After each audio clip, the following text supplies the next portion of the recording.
want to be when you grow up? And I said, a school teacher. I'd wanted to be a school teacher ever since I could remember, because the school teachers were our role models.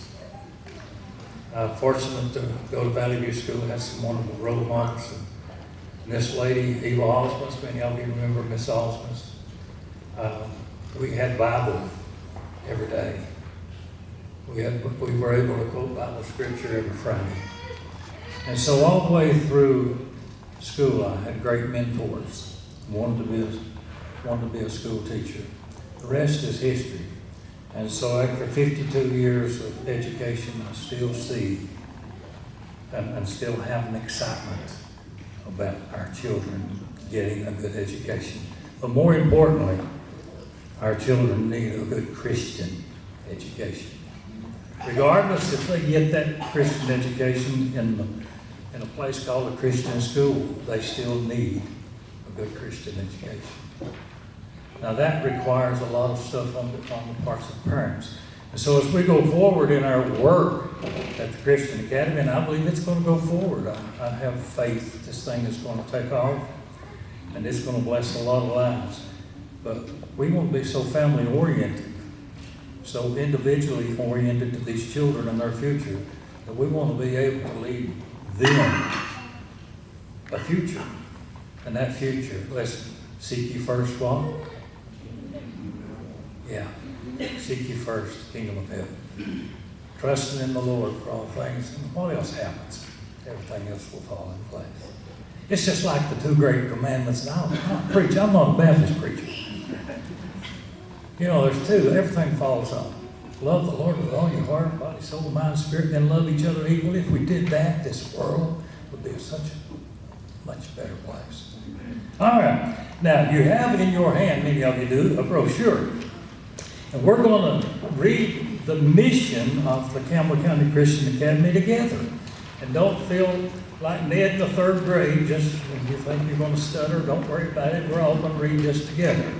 And as a good little old teacher and a good bunch of good little old students, let's go together.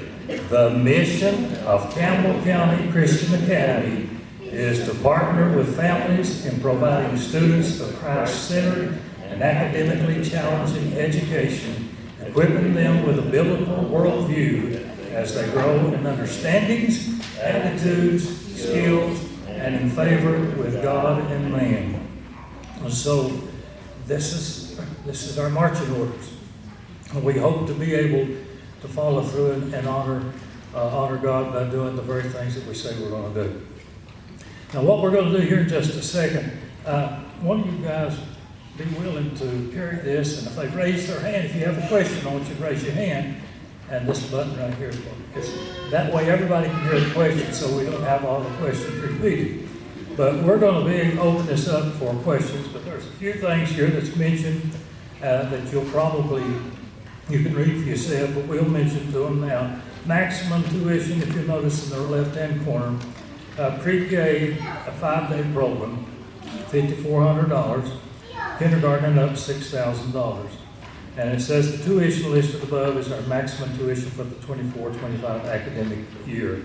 Our tuition assistance program allows families to pay different amounts based upon financial need. Therefore, all families are encouraged to apply for financial assistance to determine their exact tuition plan.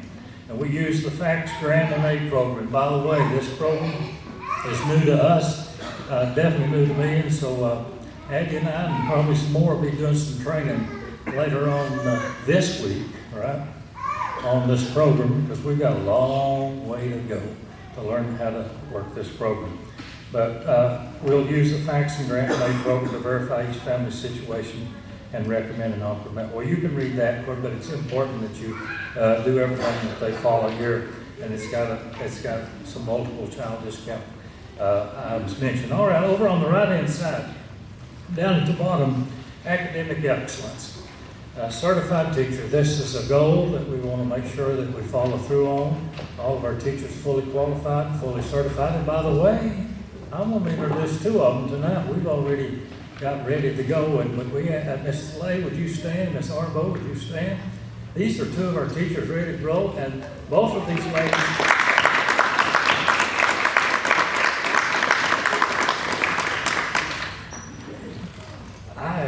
I work with Tammy. She's a reading genius. I don't know. I studied this lady's background and made a few calls. I think we're fortunate to have her, and I think Christian Academy is going to really be blessed by the work there. So, Tammy, that's why we're glad to have you. I mean, Miss Lay, Miss Arthur, glad to have you all as part of our team. And by the way, we've got, just saying, only have about 100 applications and resumes, so we've got a long way to go go through these things. But that's okay, that's part of the job. So we'll take care of that. But anyhow, certified teachers, a Becker curriculum. On the back side, there are some samples of the Becker curriculum that you can look at. Most of you that know anything at all know it's a very intensive, academically challenging curriculum, but at the same time, it's probably one of the best Christian curriculums that I've ever seen. I've seen several, and I've worked with several different schools that have used other programs.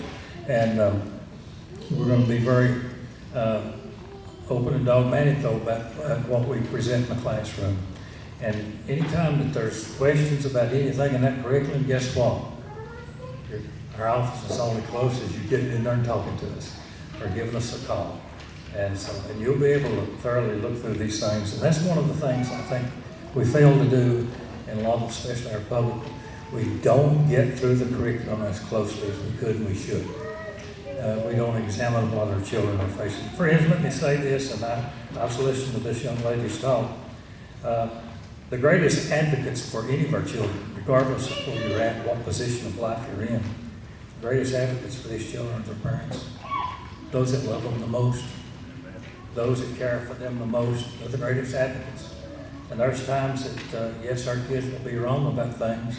There's a lot of times that they're right, and they don't have anybody to really be in their corner for them and with them. I encourage you. I always told my kids, by the way, I taught first grade 100 years ago.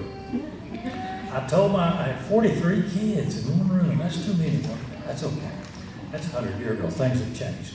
But I told my parents, I said, I won't believe half of what they tell me about you if you don't believe half of what they tell you about me. And so they go on with a lot of tales, and they bring a lot of tales to you. And by the way, ladies, let me encourage you to do this, and I'd encourage parents to do this. Keep a journal of the things that kids say. Keep a journal of little funny things, not always funny, some of the unique things they say. It'll mean more to you later than it does now. I promise you. I promise you. I've got a work over at the University of Tennessee that was used for years that was created out at Pinecrest School. And what happened, I didn't even know it became required reading at UT. I kept a little journal of the things that kids say. Of course, a guy teaching first grade, who ever heard of such a thing? But I turned it in because of a graduate requirement of what they were saying. And so the professor later required that it became required reading for all graduate students. What am I saying? I didn't know she'd done that. But what you say goes on and goes on for centuries and weeks and years as go by. Got a call one time from Ohio, and this boy said, Mr. Poston, said, I'd like a copy of that book you wrote about us at Pinecrest. I said, sir, first of all, I never wrote a book. And he said, well, I've got a friend that's working on a master's degree over there in education, and his teacher has a book that you wrote. And he said, he wouldn't tell me who it was. He said, I'll give you a hint. I moved from Ohio to Pinecrest, and before he could finish up, I said, you sit in the second row, second seat. You got run over by a car when you were in Ohio, and so you moved out of Ohio and come to Tennessee because you thought it was safer. And I said, and the second day of school that you were there, you spelled ball, B-O-L-L, and I corrected you. And he said, no, that's the way we spelled it at the school I came from. Things like that. So grab a hold of those unique things. All right. On the back side, you've got your dress code. I'll do that. I cover all those three things there. Low student-teacher ratio. By the way, we're hoping to give you all some direction on the number of of grades, the grades that we're going to have. We're probably going to go, I'm just going to say it out loud, gentlemen and ladies, pre-K through 6 probably. We'll see if the interest, but we've got to have at least about 10 students of grade level to make it feasible to do that. But right now the interest is pretty high, and we think we'll be able to get the school started underway. On the back side, you got your dress code. Your navy or your khaki shorts or your pants, solid colored polo. This is pretty standard, and we want these children to be modestly dressed and not be an embarrassment to anybody. And by the way, it's cheaper to go with a dress code like this than it is to go out there and buy all the fancy clothes. I never will forget one of the standard things that parents would ask me, where do I buy these clothes? I said, the Dollar General stores have anything you want. And they had khakis and they had polos. So if they were worried about cost, they had those. And then, of course, girls, navy or khaki shorts, pants, skirts, jumpers, solid color polo, whatever. Other points of interest, athletics will be offered. And by the way, pass the word. I started to say Cougars, good Lord. The Warriors are on the warpath, and we're ready to challenge anyone around. And after school care will be available at an additional cost. Those things will come in lunch. Lunch will be provided also at an additional cost, and we'll be giving you that information when and if we get open. By the way, let me mention the school calendar too. We're going to try to go as closely with the local calendar as best, because so many parents have children in the primary grades that may have children in the middle school and also high school. We'll work as closely with them can, but we won't always take the same days that they take on. Ours will vary some, and most likely will. And I'll say this, a lot of people didn't know this, but back years ago when I was at the academy, I was there 2002, 2011, the other school. We're a new school, by the way. Anyway, I was there before. There was a gentleman that served as interim director at Campbell County Schools named Dr. Smallridge. Came from Oak Ridge. He'd been the director of schools for 20-something years in Oak Ridge.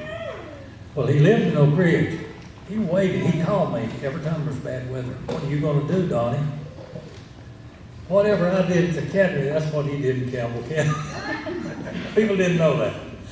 But I thought that was right interesting, because he lived down there. He didn't have a clue what's going on up in here in wide open places around. And so I'd get out and get all the weather information for him, and then we called school off, he called school off. I got him in trouble a couple of times. But anyhow, that's neither here nor there. All right, I think we're about ready to open it up for questions, because we want to move along. We got 30 minutes already passed. I think I've covered everything pretty much on this. Yes, I have. So if you got some questions, don't be afraid to ask anything. Raise your hand. Thousands of hands going up. Do I hear a bid?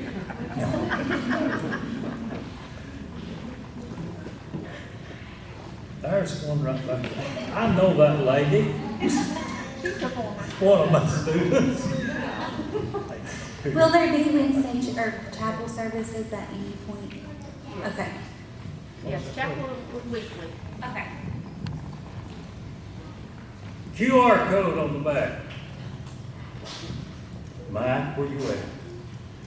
Explain that QR code, because I have no clue how to work it. If you, there you go, you have my, oh, sorry. The QR code on the back will take you to our website. Our website is under construction, but we have a contact form. If you go in there, it'll ask you for some information about you, your prospective student, their age, their grade, and I think you can have unlimited students, or maybe it stops at 4. It may stop at 4. If you filled the form out that was at the table, that's about the same thing. The key is please complete it, because we have to make some pretty quick decisions on what grades we're going to do. And we would like to, he's over here knocking stuff off of me. We need to make those decisions and would like to get it out, what grades we're going to do. And like Donnie said, we need we need 10 in each grade to be able to justify doing that. But that's what the QR code's about. Those of you who are younger know more about it than we do. Tina, where you at? Stand up there. She is going to be leading our prayer warriors. Okay? And she's going to be over at the table, right?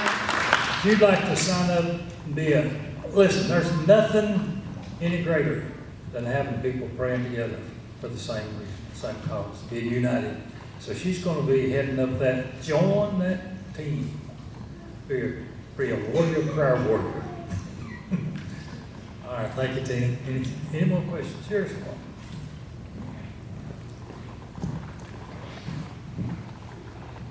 My daughter is currently a kindergartner at La Follette Elementary School. She receives speech therapy and OT therapy. Will that be available to her? Absolutely. And let me say this. At one time, years ago, those services were not provided at the Christian Academy, the previous school. This, like I said, this is a new school, new endeavor.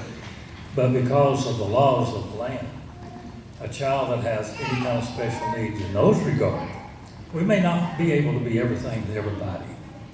We're going to do everything we can to have a least restrictive environment and have individual education for each child.